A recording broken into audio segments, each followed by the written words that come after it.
নমস্কাৰ 24 লাইভ চাই থকাৰ বাবে ধন্যবাদ আৰু এই মুহূৰ্তত লৈ আহিছো এটা ডাঙৰ খবৰ এইবাৰ মুখ্যমন্ত্ৰী ডক্টৰ হিমন্ত বিশ্ব শৰ্মাই কৰিছে ডাঙৰ ঘোষণা ৰন্ধন গেছৰ বাবে মুখ্যমন্ত্ৰী গৰাকী এটা ডাঙৰ ঘোষণা কৰিছে কিয়নো ৰন্ধন গেছৰ বাবে এতিয়া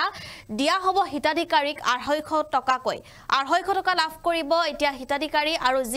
যি মহিলাসকলৰ অৰুণোদয় আঁচনি আছে তেওঁলোকে লাভ কৰিব এই ধন সবিশেষ তথ্য লৈ আহিছো এই মুহূৰ্তত অৰুণোদয় আঁচনিৰ পৰিয়াললৈ মুখ্যমন্ত্ৰীৰ বৃহৎ ঘোষণা মুখ্যমন্ত্ৰীয়ে কৰিছে আন এক বৃহৎ ঘোষণা গ্যাস সিলিন্ডাৰ কিনিলে একাউণ্টত সোমাই দিয়া হ'ব ৰাজ সাহায্য আৰু অৰুণোদয়ৰ হিতাধিকাৰীৰ পৰিয়ালৰ সদস্য গ্যাস কিনিলে একাউণ্টত সোমাই দিয়া হ'ব এই টকা গ্যাস ক্ৰয় কৰিলেহে চৰকাৰে ইয়াৰ বিপৰীতে দিব 250 টকা আৰু গ্যাস ক্ৰয় নকৰিলে নাপাব এই ৰাজ সাহায্য জানুৱাৰীৰ পৰা আৰম্ভ হ'ব এই পৰীক্ষামূলক আঁচনি আৰু ইয়াৰ বাবে চৰকাৰে দিব এখন বিশেষ প্ৰপত্ৰ আমি জনাইছো এই মুহূৰ্তৰ এটা গুৰুত্বপূৰ্ণ খবৰ কিয়নো মুখ্যমন্ত্ৰী ডক্টৰ হিমন্ত বিশ্ব শৰ্মাই কেবিনেট বৈঠকৰ অন্তত কৰিছে এক ডাঙৰ ঘোষণা অৰুণোদয় আঁচনিৰ পৰিয়াললৈ মুখ্যমন্ত্ৰীৰ এটা বৃহৎ ঘোষণা গ্যাস সিলিন্ডাৰ কিনিলে একাউণ্টত সোমাই দিয়া হ'ব ৰাজ সাহায্য আৰু অৰুণোদয়ৰ হিতাধিকাৰীৰ পৰিয়ালে লাভ কৰিব এই ৰাজ সাহায্য অৰুণোদয় আঁচনিৰ হিতাধিকাৰীৰ পৰিয়ালৰ সদস্যই গ্যাস কিনিলে একাউণ্টত সোমাই দিয়া হ'ব টকা গ্যাস ক্ৰয় কৰিলেহে চৰকাৰে ইয়াৰ বিপৰীতে দিব 250 টকা গ্যাস ক্ৰয় নকৰিলে নাপাব এই ৰাজ সাহায্য আৰু জানুৱাৰীৰ পৰা আৰম্ভ হ'ব এই পৰীক্ষামূলক আঁচনি আৰু ইয়াৰ বাবে এতিয়া সকলো কাম-কাজ কৰা হৈছে ইয়াৰ বাবে চৰকাৰে দিব এখন বিশেষ প্ৰপত্ৰ আৰু সেই প্ৰপত্ৰ আপোনালোকে জমা কৰি এই বিশেষ সুবিধা ল'ব পাৰিব যেটো এতিয়া গ্যাস ক্ৰয় কৰিবলৈ হলে আপোনাক দিয়া হ'ব 250 টকা আৰু 250 টকা যি সকলৰ অৰুণোদয় আছে সেই সকলৰ মহিলাহে লাভ কৰিব আৰু যদিহে আপুনি গ্যাস ক্ৰয় কৰে তেতিয়াহে এই ধন লাভ কৰিব যদিহে আপুনি গ্যাস ক্ৰয় নকৰে তেন্তে আপুনি এই ধন লাভ নকৰে অৰুণোদয় হিতাধিকাৰী সকলৰ বাবে এটা ডাঙৰ খবৰ কিয়নো অৰুণোদয় আঁচনিৰ পৰিয়াললৈ মুখ্যমন্ত্ৰীয়ে কৰিছে এটা ডাঙৰ খবৰ দিছে মুখ্যমন্ত্ৰীৰ লগতে এটা ভাল খবৰ কিয়নো এতিয়া আৰু গ্যাস সিলিন্ডাৰ ক্ৰয় কৰিবলৈ হলে আপুনি যেটো 250 টকা লাভ কৰিব গ্যাস সিলিন্ডাৰ ক্ৰয় কৰিবলৈ হলে আপুনি সমগ্ৰ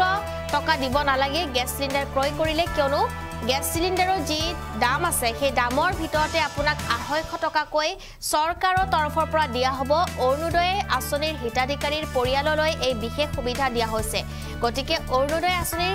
পৰিয়ালৰ যেটো হিতাধিকাৰীৰ পৰিয়ালৰ বাবে এই বিশেষ সুবিধা গ্ৰহণ কৰা হৈছে মুখ্যমন্ত্ৰীয়ে ডাঙৰ ঘোষণা কৰিছে অৰুণোদয় আঁচনিৰ পৰিয়াললৈ মুখ্যমন্ত্ৰীৰ বৃহৎ ঘোষণা গ্যাস সিলিন্ডাৰ কিনিলে একাউণ্টত সোমাই দিয়া হ'ব ৰাজ সাহায্য আৰু এই ৰাজ সাহায্য দিয়া হ'ব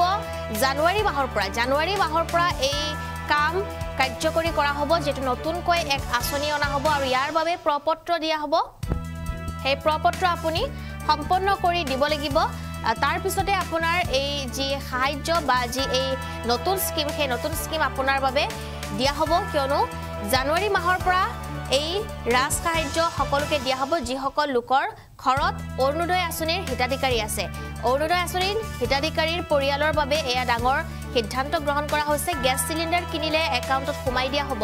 ৰাজ সাহায্য মুখ্যমন্ত্ৰী গৰাকীৰ মন্তব্য আছে সেয়া শুনাবলৈ চেষ্টা কৰিম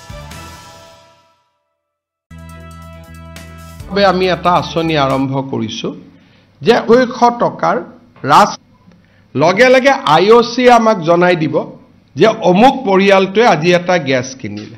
লগে লগে তেওঁৰ একাউণ্টত আৰু 250 টকা যদি গ্যাস নিকিনে 250 টো নাযায় যদি গ্যাস কিনে তেতিয়াহলে তেওঁলোকৰ লগত আমি গ্যাসৰ কথাখিনি লিখিবৰ কাৰণে লগত এখন ফৰ্ম পঠিয়াম চিঠিখন যেতিয়া গাঁৱত তেওঁলোকে লৈ যাব চিঠিখনো দিব লগতে ক'ব যে আৰু এটা আঁচনি আপোনালোকৰ কাৰণে আহিছে ডিটেইলছটো দিয়ক কানেকশ্যন নম্বৰটো লাগিব তেতিয়াহে আইওসিৰ লগত আমি এছ কানেকশ্যন নম্বৰটো আমি তেওঁলোকৰ পৰা ল'ব লাগিব আৰু এটা খবৰ দিব যে নতুন উপকৃত হয় খুব ধুনীয়াকৈ যদি আইওসিৰ লগত সম্পৰ্কটো স্থাপিত হয় কাৰণ ইয়াত কেন্দ্ৰীয় চৰকাৰো জড়িত থাকিব ৰাজ্য চৰকাৰো জড়িত থাকিব যদি আঁচনিটো ৰাখি দিব পাৰিম কিন্তু তাত এটা তালমিল লাগিব গ্যাস কি একাউণ্ট যাব লাগিব সাধাৰণতে ৰাজ্য চৰকাৰ আৰু কেন্দ্ৰীয় চৰকাৰৰ ৱেবছাইট প্ৰচেষ্টা কৰি এটা পইণ্টলৈকে আহিছোঁ আমি ভাবিছোঁ যে ইয়াক আমি ৰূপায়ণ যিটো মাহত গেছ কিনে তেওঁলোকে আৰু 250 তাৰমানে যিটো মাহত নিকিনে মাহত এটা গেছ নিকিনে যদি গেছ নিকিনে আপোনাৰ অৰুণোদয় বেনিফিচিয়াৰী বেনিফিটটো পাই থাকিব